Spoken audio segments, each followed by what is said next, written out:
नमस्कार दोस्तों, आज इस वीडियो में हम बात करने वाले हैं कि अगर आपको किसी का डेथ सर्टिफिकेट बनाना है तो वो आप कैसे बनाएंगे, उसमें क्या क्या डॉक्यूमेंट्स आपको चाहिए होंगे, क्या क्या डॉक्यूमेंट्स अपलोड करने होते हैं, वो सारी जानकारी इस वीडियो में हम देने वाले हैं। तो वीडियो में अंत तक बने रहिए और वीडियो पसंद आए तो लाइक कीजिए, अपने दोस्तों के साथ शेयर कीजिए और अगर आपने अभी तक हमारे चैनल को सब्सक्राइब नहीं किया है तो प्लीज़ चैनल को सब्सक्राइब कीजिए। चलिए शुरू करते हैं। सबसे पहले आपको अपने ब्राउज़र पे आ जाना है। अब यहाँ पर आपको सर्च कर लेना है CRS सिविल रजिस्ट्रेशन सिस्टम। जैसे ही आप सर्च करेंगे आपके पास सिविल रजिस्ट्रेशन सिस्टम का जो ऑफिशियल पेज है सीधे खुल के आ जाएगा। इसकी लिंक डिस्क्रिप्शन बॉक्स में मैं दे दूंगा। अब यहाँ पर आपको लॉगिन आईडी एंड पासवर्ड चाहिए होगा। अगर आप यहाँ पर देखिए नीचे लिखा हुआ है जनरल पब्लिक साइन अप, अगर आप इस पर क्लिक कर रहे हैं तो ये देखिए एक फॉर्म खुल के आ जाएगा।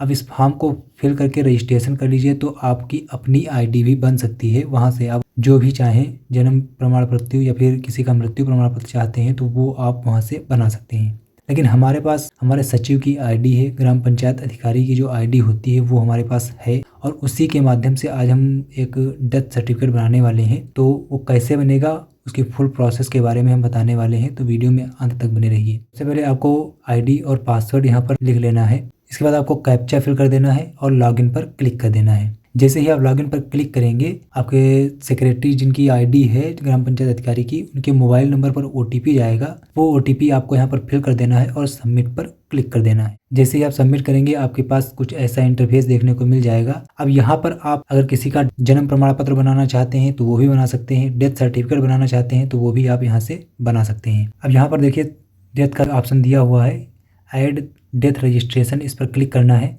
जैसे ही क्लिक करेंगे आपके पास एक फॉर्म खुल के आ जाएगा। अब इस फॉर्म को आपको पूरा फिल कर लेना है। इस फॉर्म को फिल करते समय आपको बहुत ही सावधानी बरतनी है क्योंकि ये फॉर्म आपका अगर गलत हो गया तो आपको बहुत ही दिक्कतों का सामना भी करना पड़ सकता है। तो इसमें आप जो भी डिटेल्स भरेंगे वो सारी आपको सही और बिल्कुल सावधानी के साथ भरनी है। तो सबसे पहले यहाँ पर आपको रिपोर्टिंग डेट जो है फिल कर लेनी है। रिपोर्टिंग डेट मतलब जिस तारीख को आपको पता चला कि इनकी मृत्यु हुई है, जिस तारीख को इनका रजिस्ट्रेशन हुआ है, वो डेट आपको यहाँ पर सेलेक्ट कर लेनी है। इसके बाद यहाँ पर आपको डेट ऑफ डेथ मतलब कि जिस तारीख को मृत्यु हुई है वो आपको यहाँ पर सेलेक्ट कर लेनी है। जेंडर सेलेक्ट कर लेना है, पुरुष महिला जिनकी भी मृत्यु हुई है वो। इसके बाद आपको एज सेलेक्ट कर लेनी है, जितनी भी एज इनकी है वो लिख लेनी है यहाँ पर। इसके बाद यहाँ पर आपको जिनकी मृत्यु हुई है उनका पहला नाम, मिडिल नेम और लास्ट नेम फिल कर देना है। इसके बाद आपको आधार नंबर यहाँ पर फिल कर देना है। यहाँ पर आप ध्यान दीजिए जो जिनमें रेड स्टार लगा हुआ है आपको वो डिटेल्स भरना जरूरी है, बाकी की डिटेल्स आप ब्लैंक छोड़ सकते हैं, उसमें कोई दिक्कत नहीं है। तो यहाँ पर देखिए इनके आधार नंबर में ऑप्शनल भी लिखा हुआ है। अगर इनके पास आधार था और अगर आपके पास अवेलेबल है तो आप इनका आधार नंबर फिल कर देंगे, अदरवाइज आप इसको ब्लैंक छोड़ देंगे।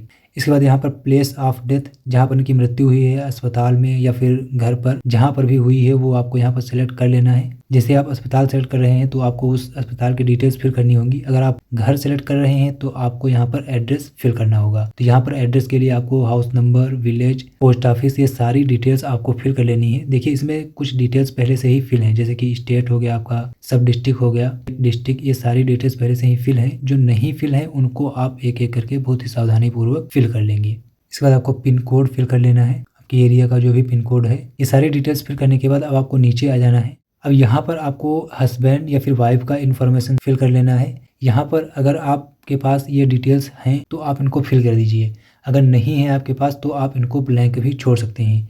ये डिटेल्स आपको भरना कोई भी जरूरी नहीं है। इसी प्रकार से आपका फादर इन्फॉर्मेशन के पिताजी की इन्फॉर्मेशन आपके पास है, उनका कोई भी प्रूफ आपके पास मौजूद है तो उनका जो है डिटेल्स यहाँ पर आपको फिल कर देनी है। अगर नहीं है तो आप इसको भी ब्लैंक छोड़ सकते हैं। तो यहाँ पर आपको उनके फादर का नाम, फर्स्ट नेम, मिडिल नेम और लास्ट नेम फिल कर देना है।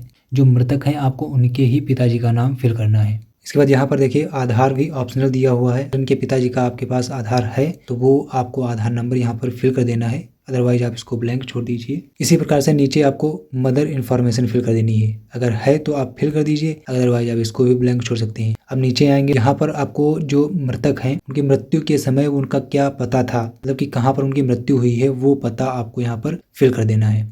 जैसे कि यहाँ पर इन इंडिया या फिर आउटसाइड इंडिया, वो आपको सेलेक्ट कर लेना है सबसे पहले। इसके बाद जो भी इसमें डिटेल्स पूछ रहा है जैसे कि पोस्ट ऑफिस, पिन कोड, ये सारी डिटेल्स आपको फिल कर देनी है। इसके बाद आपको नीचे आना है, अब यहाँ पर आपको परमानेंट एड्रेस फिल कर देना है। ऊपर जो आपने फिल किया है वो मृत्यु के समय उनका क्या एड्रेस था वो था। अब यहाँ पर आपको परमानेंट एड्रेस में जो जहाँ पर ये रह रहे हैं वो आपको यहाँ पर फिल कर देना है।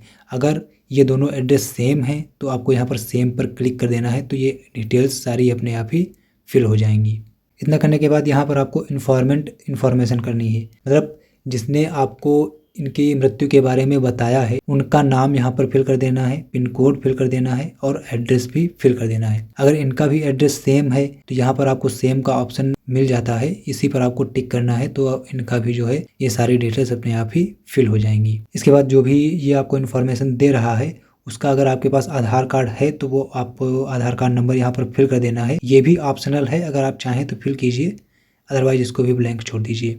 सारी डिटेल्स फिल करने के बाद आपको यहाँ पर नीचे डिक्लेरेशन का ऑप्शन मिल जाता है, इस पर आपको टिक कर देना है। इसके बाद आपको सेव पर क्लिक कर देना है। जैसे ही आप सेव पर क्लिक करेंगे ये यहाँ पर देखिए पूछ रहा है मदर्स नेम लेफ्ट। अगर आप मदर्स नेम डालना चाहते हैं तो इसको आपको डाल देना है, अगर आप इसको ब्लैंक ही छोड़ना चाहते हैं तो ओके पर क्लिक कर देंगे। जैसे आप ओके करेंगे आपका ये देखिए दूसरा स्टेप खुल के आ जाएगा। अब यहाँ पर आपको मृतक की कुछ और थोड़ी बहुत इन्फॉर्मेशन फिल करनी है, तो वो आपको यहाँ पर फिल कर लेनी है।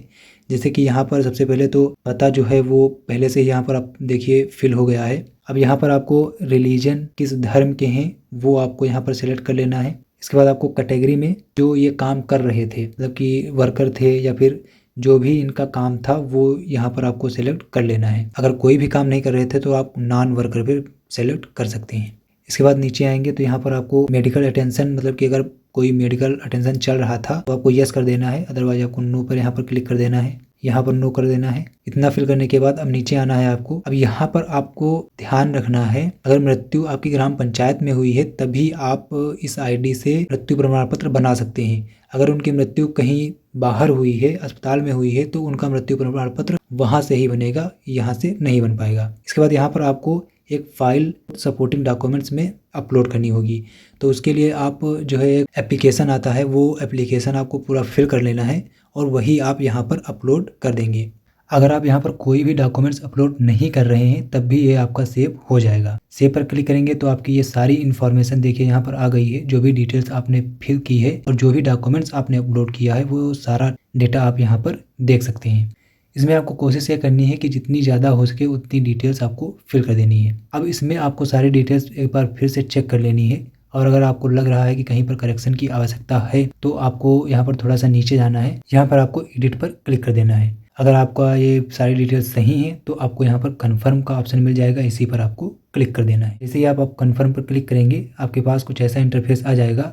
अब यहाँ पर देखिए एक ऑप्शन दिया हुआ है आपको जनरेट सर्टिफिकेट, इसी पर आपको क्लिक करना है। जैसे ही क्लिक करेंगे ये देखिए डेथ सर्टिफिकेट जनरेट हो चुका है। अब यहाँ पर आपको प्रिंट पर क्लिक करके इसका प्रिंट आउट निकाल लेना है। एक बार फिर से मैं आपको बता दूं कि डेथ सर्टिफिकेट बनाने के लिए आपको बहुत ही सावधानी रखनी है। आपको जो भी डिटेल्स इसमें फिल करनी है वो सारी डिटेल्स बिल्कुल सही और बहुत ही सावधानी पूर्वक फिल करनी है, अन्यथा आपको बहुत ही कठिनाई का भी सामना करना पड़ सकता है।